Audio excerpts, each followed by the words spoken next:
I am Preet. Welcome to my YouTube channel. आज के इस वीडियो में हम देखेंगे क्लास 10 मैथ्स का चैप्टर फर्स्ट, रियल नंबर्स। किसी भी चैप्टर को सॉल्व करने से पहले हम उसका करेंगे इंट्रोडक्शन कि रियल नंबर्स कौन कौन सी होती हैं। तो हम देखेंगे इसका इंट्रोडक्शन। रियल नंबर्स में गाइस फर्स्ट पे आती है नेचुरल नंबर्स। नेचुरल नंबर्स के अंदर आते हैं 1, 2, 3, 4, 5, 6, 7, 8 इन्फिनेटिव। जहां तक डिजिट होती है वो सारी आती है नेचुरल नंबर्स के अंदर। सेकंड नंबर पे स्टूडेंट आता है होल नंबर्स। होल नंबर्स का मतलब है डिजिट स्टार्ट होती है 0 से। 0, 1, 2, 3, 4, 5, 6, 7, 8, 9, 10 इन्फिनेटिव, जहां तक हमारी डिजिट होती है। थर्ड पे गाइस हम बात करते हैं रैशनल नंबर्स की। रैशनल नंबर्स वो नंबर्स होते हैं which can be written as p upon q।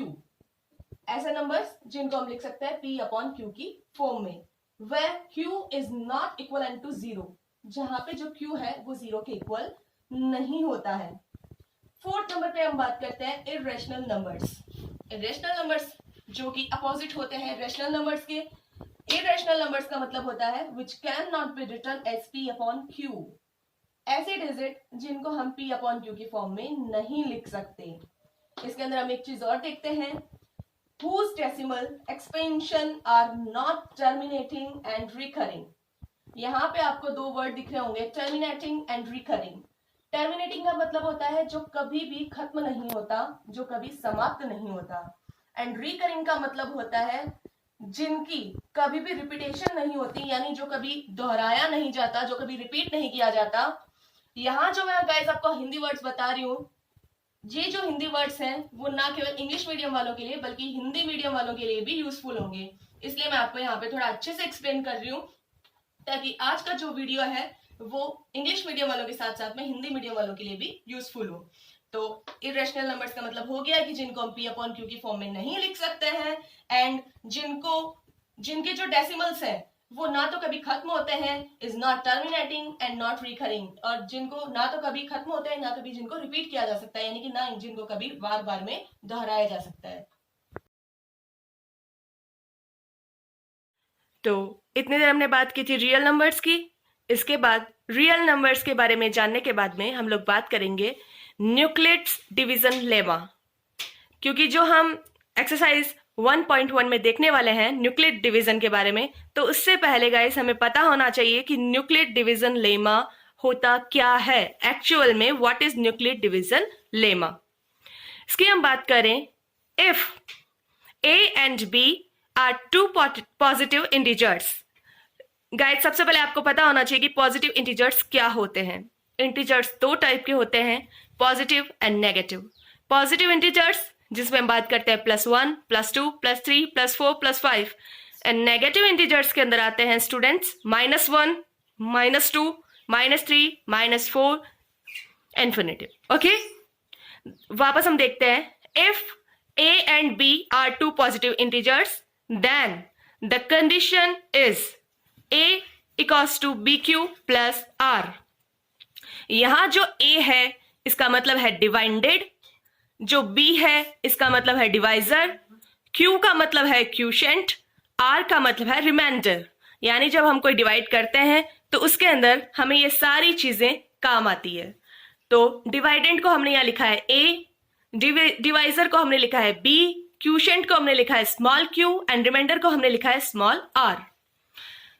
इस कंडीशन के बाद में ये जो है a is equal to B Q plus R, where 0 is less than r और इज इक्वल टू r, यानी जो 0 है आपका वो या तो r के बराबर है, इक्वल है, या r से छोटा होता है, और जो r होता है वो b से छोटा होता है, यानी कि 0 इज इक्वलेंट और less than r and r is less then b। जैसे हम फॉर एग्जाम्पल हम देखते हैं, जैसे हमने यहाँ पे जो डिवाइडेड है वो हमने लिया है a जिसको हम बीच में रखते हैं, और डिवाइजर जो हमने लिया है b जिससे हम डिवाइड करते हैं। तो यहाँ पे गाइस जब हमने इसको डिवाइड किया तो हमें क्यूशेंट मिला स्मॉल q मिलने के बाद में हमारा जो रिमाइंडर है वो आया स्मॉल r। तो हमने यहाँ पे यही बात की कि न्यूक्लिड डिवीजन लेमा होता है कि अगर हम कोई दो पॉजिटिव इंटीजर्स लेते हैं तो उसमें कंडीशन बनती है a is equal to B Q plus r. Euclid division lemma समझने के बाद में हम स्टार्ट करेंगे एक्सरसाइज 1.1। एक्सरसाइज 1.1 का फर्स्ट क्वेश्चन देखते हैं। Use Euclid's division algorithm to find the HCF of 135 and 225। एक चीज मैं आपको बता दूं स्टूडेंट्स, जो ये होता है न्यूक्लिड डिवीजन एल्गोरिथम, वो डिवाइड करने के लिए और HCF निकालने के लिए यूज में लिया जाता है। तो यहाँ पे हमें निकालना है HCF। HCF निकालने से पहले हम यहाँ पे देखेंगे कि ये जो हमें दो डिजिट दे रखी है 135 एंड 225, इन दोनों में से हमें डिवाइडेड क्या लेना है और हमें डिवाइजर क्या लेना है। तो इन दोनों के अंदर जो डिजिट बड़ी होगी उसको गाइस हम क्या लेंगे, डिवाइडेड, और जो डिजिट छोटी होगी उसको हम लेंगे डिवाइजर। इट मीन्स डिवाइडेड हम लेंगे 135 एंड डिवाइडेड हम लेंगे 225 एंड डिवाइजर हम लेंगे 135। ओके, तो सबसे पहले हम स्टार्ट करते हैं 225 एंड 135 से डिवाइड करते हैं। तो सबसे पहले गाइस 135 की टेबल कितने टाइम्स बोलनी पड़ेगी, 1 टाइम। तो हमें क्या मिलेगा, 135 की टेबल 1 टाइम बोली 135, 225 में से 135 माइनस किया तो हमें मिला 90।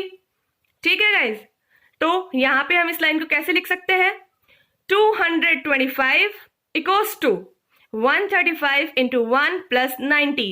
ये हमने क्यों लिखा, क्योंकि हमने पढ़ा था कि यूक्लिड डिवीजन लेमा होता है divided equals to divisor multiply quotient plus remainder. हमारे पास में यहाँ डिवाइडेड 225, हमारा जो डिवाइजर है वो 135, जो हमारा क्यूशेंट है वो 1 एंड जो हमारा रिमाइंडर है वो 90। उसके बाद हम आगे चलते हैं।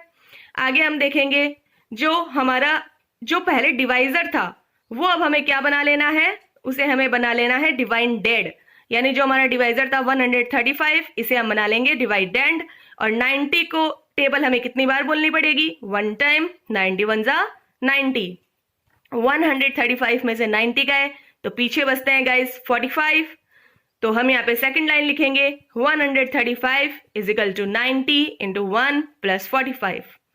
देन उसके बाद हमारा जो 90 पहले डिवाइजर था वो अब हम बना लेंगे डिवाइडेड, यानी हम 90 लिखेंगे बीच में, 45 1 जा 45, 45 2 जा 90, और ये हमारा डिवाइड हो गया यहाँ पे कंप्लीट। तो जो हमें लास्ट हमारा जो डिवाइजर मिला है वो हमें मिला है 45।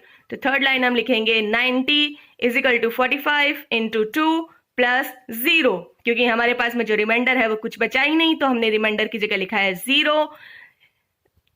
अब HCF of 135 and 225 is equal to 45, यानी हमें जो 135 और 225 का HCF मिला है वो हमें मिला है 45।